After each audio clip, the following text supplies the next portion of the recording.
Welcome to part 4 of the PDHPE lecture series. So now we're going to start going on to core 2, factors affecting performance.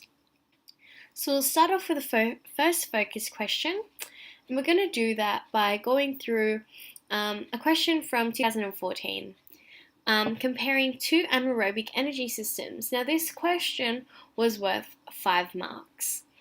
So think, what are the two anaerobic energy systems? What does anaerobic mean? Anaerobic is without oxygen, okay? So what are the two systems that don't use oxygen? That's right, the ATP system and the lactic acid system. So just compare what's same and what's different.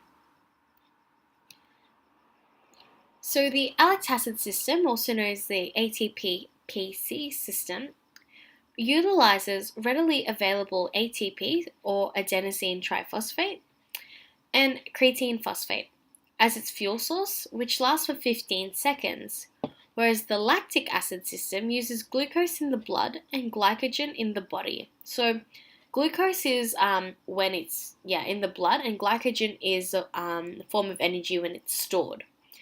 And can be used for up to 4 minutes. So just in that one sentence, I have said the two anaerobic energy systems, their fuel sources, and the duration. The ATP system, in the ATP system, ATP is very limited and can only produce ATP for one explosive movement. Whereas the lactic acid system can produce 3 moles of ATP from 180 grams of glycogen. So here I've said the efficiency of the ATP supply. The ATP system fatigues due to insufficient levels of ATP and creatine phosphate and are fully replenished after 2 minutes, while the lactic acid system fatigues as a result of lactic acid buildup and take up to 1 hour to recover, reconverting lactic acid back to glycogen. And in that last sentence, I said it's cause of fatigue, so cause of fatigue of that energy system, as well as its recovery. So that's as easy as the question gets. Those are the points that I compared them by, are the points that are on the right-hand side of your PDHPE syllabus. So the things that you need to know about each energy system. The reason why I have so many practice questions in these presentations is that not just so that you guys already know your content. I want you guys to be able to know how to apply that content that you know and apply it to questions that you might get in the HSC. Having said that, I've also just got a quick summary of the types of training and training methods. So, you guys know aerobic. So this uses the aerobic system. You've got your continuous, fartlek, aerobic interval, and circuit. Feel free to pause the video here just so that you can get those notes down, because we move on to the anaerobic. So this is high intensity. Anaerobic would obviously use those two anaerobic systems, so the ATP and the lactic acid system. Again, feel free to pause the video whenever you like to get some notes down. And then we've got flexibility training. So we've got static, which is considered it's used for rehab and all that. You got ballistic. So this is the one that we usually don't recommend because it activates the stretch reflex. So the stretch reflex is a reflex in your body that it's a protective mechanism. So it prevents your muscles and tendons from being damaged. So when you try to stretch out so much and then your body pulls back on itself, that's to protect you. But ballistic stretching can activate that reflex and can potentially cause damage. The best type of stretching is PNF. It's known as proprioceptive neuromuscular facilitation. You guys don't need to call it that in the exam, so don't freak out. You can refer to it as PNF. And that consists of a static stretch, an isometric stretch, relaxation period, and repeat. Then we have got dynamic movement, speed to gain momentum. So, before a golfer hits the golf ball with the club, they're kind of like swinging back and forth to gain that momentum. So that's flexibility training. And then we've got strength training. So this could be your fixed weights. Usually the machines, where you've got your fixed weights. Then you've got your free weights. So if you dumbbells, kettlebells, it's really important to have good technique here so that you don't get injured. Then you've got your elastic resistance strength training. So this is using like elastic bands. As you can see the photo of that girl up there, that's an example of elastic or resistance training. Then you've got your hydraulic. In order to increase resistance, you need to increase the speed of movement. So as you can see there are no weights attached to that machine. So as I said, the way you increase resistance for hydraulic machines is by increasing the movement, because the load itself is actually the same. And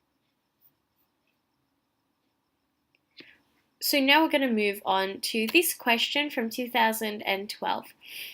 And it involves the principles of training and how you use the principles of training to improve strength. All right. So here, this is an example of a question that you might get. It is important that athletes apply the principles of progressive overload when strength training.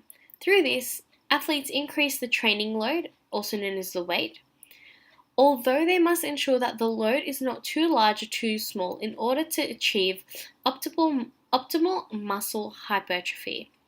Right, so in here I've also included physiological adaptations of training. And then in blue, I have highlighted the principle of training, and then in green, I give an example for it. Just because there's so many marks in here, it's specifically asked to provide examples. So for instance, progressively moving from a 5 kilo dumbbell to a 7 kilo dumbbell over time. Strength training should also be specific, so the next principle of training, to a particular part of the body. For instance, an athlete that wants to increase muscle mass in their biceps, for example, should train using bicep curls or hammer curls. You don't want to be training your triceps when you want to train your biceps. Athletes should also employ a warm-up as well as a cool-down before and after training. Warm-ups such as light aerobics will increase the athlete's body temperature, blood flow, and provide an opportunity to stretch, preventing injury. While a cool-down, such as stretches, will help return the body to the pre-workout state, removing lactic acid and prevent muscle soreness. Alright? So that's just a really easy way to answer that question. Just so that you don't forget the other principles of training, we've got reversibility. This is the detraining effect, the loss and gain in fitness gains when training stops, and reversibility applies equally across flexibility, strength, anaerobic, and aerobic training. And then you've got variety. When you're doing the same thing over and over again, you're going to get bored and you won't want to do it anymore. So really important that athletes have variety. And then another really important thing you guys should know are the training thresholds. So you've got your aerobic threshold, which begins at 70% of maximum heart rate. So that's what MHR stands for. Then you've got your aerobic training zone, which is where you get significant aerobic fitness gains. And then you've got your anaerobic threshold. And this relates directly to the lactic acid system and how it fatigues. Right? So it says when lactic acid rapidly accumulates in the blood, when the body is nearing fatigue, which occurs at about 85 to 100% maximum heart rate.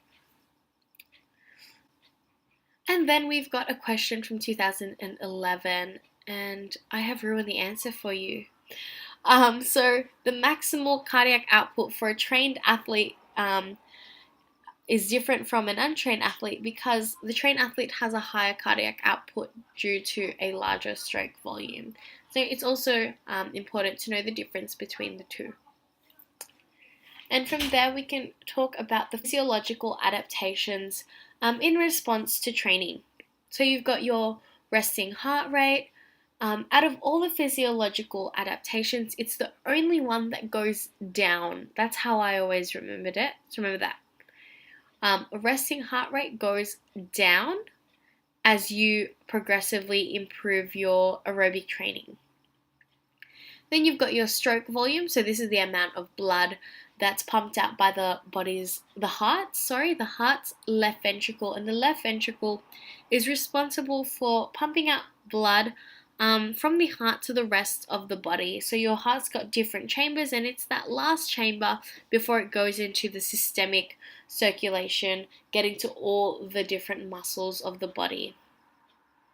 Then you've got your cardiac output, and you calculate this by multiplying the heart rate by the stroke volume, and that's the total volume of blood that's pumped by the heart every minute. Then you've got oxygen uptake, also known as VO2 max. Now, this is a really big differentiating factor between the unskilled and skilled athlete. So really skilled trained athletes would have a significantly larger VO2 max than that of an unskilled athlete. You've also got lung capacity. Now, there's no significant changes that you get with aerobic training, although it can slightly increase. That's lung capacity. Then you've also got your vital capacity and residual volume. These are just some extra things that you might be able to put in a question if they ask you about the physiological adaptations to training. It's not essential, but it is in some of the textbooks, and it's pretty cool to know. Then we've got hemoglobin levels. So this is hemoglobin is a substance in your blood that carries oxygen. It takes it up from your lungs and brings it around throughout the working muscles of your body. Hemoglobin levels are best increased in altitude training. So you guys might know that, especially if you do improving performance as one of your options. Then you've got muscle hypertrophy. So this is a growth in the muscle cell and mass. Although there's really important to note that there's no change in the muscle length. So just the muscle cell itself gets bigger. And then you've got the effect on fast and slow twitch muscle fibers. So fast twitch fibers are those that relate to anaerobic training. So you know those like fast, like field events, and then you got your slow twitch, which is more your long distance running. I've got another question for you guys, another multiple choice. What are the characteristics of fast twitch muscle fibers? You can pause the video, have a quick read. And I'm hoping that you got C. The characteristic of fast twitch muscle fibers are explosive activities that fatigue quickly. So one example of a fast twitch muscle fiber being used is during long jump, which is shown in that photo down there. So now we're going to talk about psychology in performance. So we've got a question from 2013. This is another big one, worth 8 marks, asking, how can psychological strategies enhance motivation and manage anxiety in athletes? Include examples in your answer. Again, going to go through a sample answer that you might get some inspiration and some content from. So in blue, I have highlighted the psychological strategy, and in green I have shown an example for it. Let's go through it. So concentration is the ability to focus on the task at hand by blocking out distractions. So when I get a question like this, I like to say, what is a psychological strategy? how the psychological strategy works, and then an example for it. Just as simple as that. By utilizing this, athletes are able to manage their level of anxiety as they are not preoccupied by external forces such as a loud audience or pressure from team members or coaches. For instance, basketball players about to shoot a free throw require intense concentration in order to carry out their shot correctly. Additionally, relaxation techniques may be used by athletes to manage their anxiety. For instance, athletes competing for an Olympic gold medal may use mental relaxation before the performance to ease the pressure and stress from their own and others' expectations. Through this, athletes are able to take time away from their training or performance to calm down, slow their heart rate, and reduce their stress and anxiety. So, with relaxation techniques, I show how it helps their mental status and as well as their physical. Psychological strategies such as mental rehearsal are effective for enhancing motivation and managing anxiety, as athletes are able to visualize a successful performance and become driven to carry out their performance. For instance, an athlete that cannot train due to illness or poor weather is able to use mental rehearsal to increase familiarity with a skill and increase their concentration. Athletes can also use goal setting to enhance motivation as it empowers athletes to work towards something, giving them focus, direction, and perseverance. While short-term goals are used to monitor the progress of long-term goals, athletes may also use behavioral goals, which are related to their attitude to training and are observable and measurable. For instance, their punctuality to training, so if they're coming to training on time or not. They can also use performance goals that are related to the level of skill and performance, such as increasing weight in strength training or decreasing time in sprinting. So before we end section 4, I've got another study tip for you.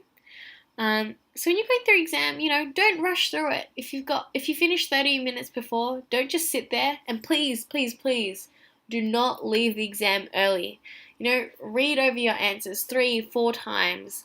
There's something that you'll find to add or something that you can fix. You can fix your answer, you can fix your grammar. Alright, and that brings us to the conclusion of part 4.